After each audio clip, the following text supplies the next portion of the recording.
साधना के लिए स्वस्थ और शांत चित्त की आवश्यकता है।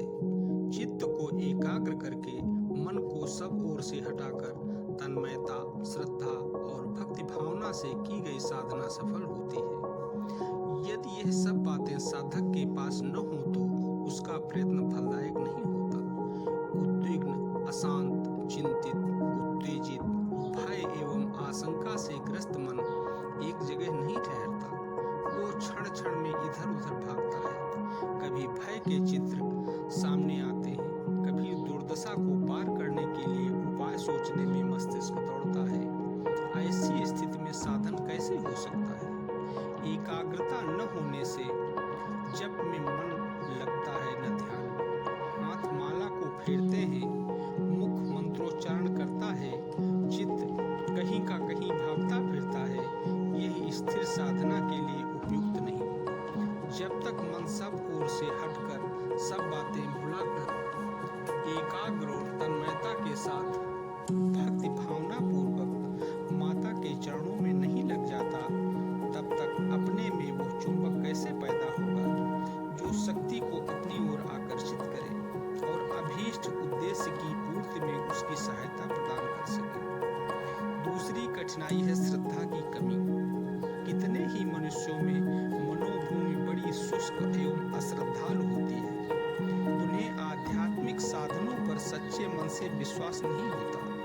किसी से बहुत प्रशंसा सुनी तो परीक्षा करने का कौतूहल मन में उठता है कि देखें यह बात कहाँ तक सच है। इस सच्चाई को जांचने के लिए अपने किसी कष्ट साध्य काम की पूर्ति को कसौटी बनाते हैं और उस कार्य की तुलना में वैसा परिश्रम नहीं करना चाहते हैं कि 10-20 माला मंत्र जपते ही उनका कष्ट साध्य मनोरथ आनंद फानन में पूरा हो जाए।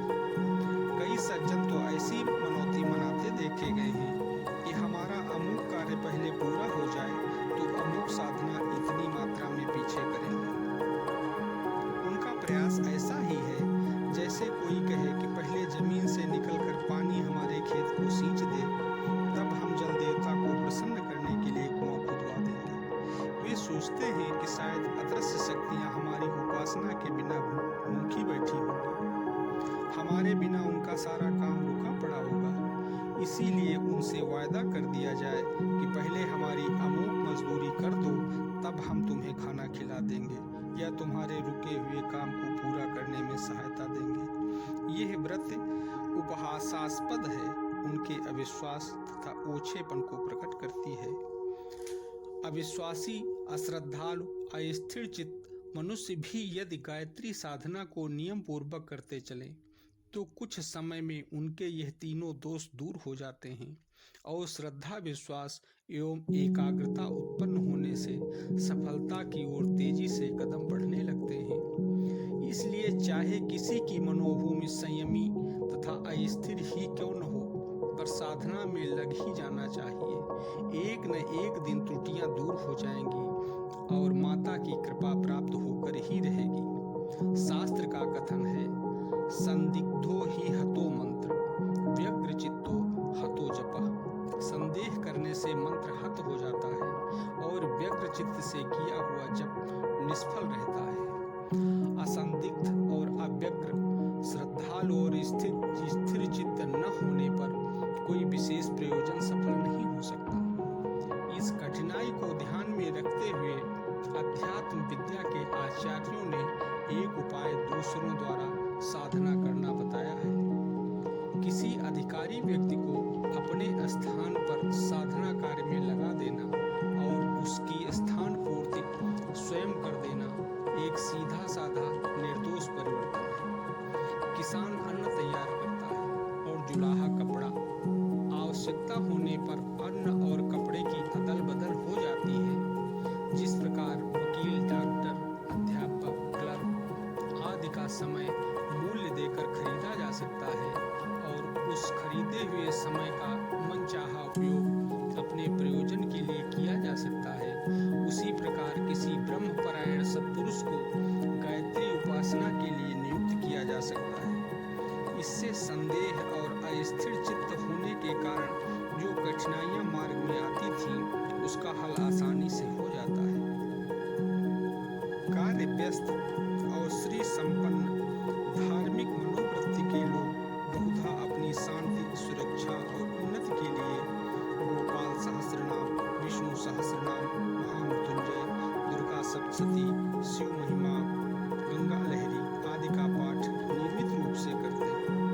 वे किसी ब्राह्मण को मासिक दक्षिणा पर नियत समय के लिए प्रतिबंधित कर लेते हैं। जितने समय तक वो पाठ करता है उसका परिवर्तन मूल्य दक्षिणा के रूप में उसे दिया जाता है।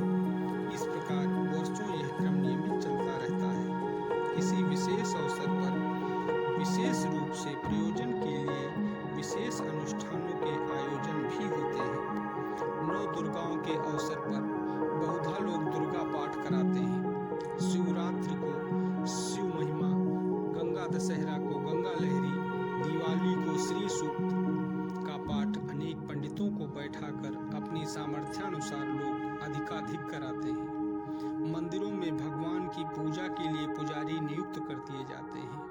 मंदिरों के संचालक की ओर से वे पूजा करते हैं और संचालक उनके परिश्रम का मूल्य चुका देते हैं। इस प्रकार का परिवर्तन साधना में भी हो सकता है।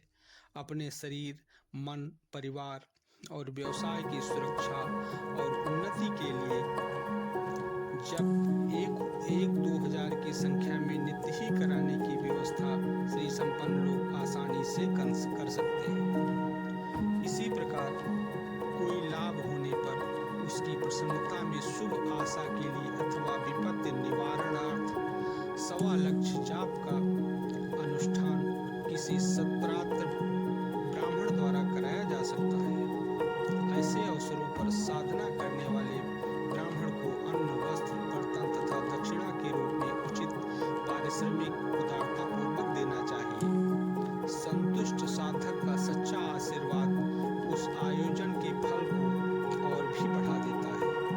ऐसी साधना करने वाले को भी ऐसा संतोषी होना चाहिए कि अति न्यून मिलने पर भी संतुष्ट रहे और आशीर्वादात्मक भावनाएं मन में रखे।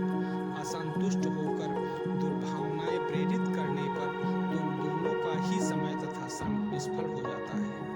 अच्छा तो यह है कि हर साधक अपनी साधना स्वयं करे।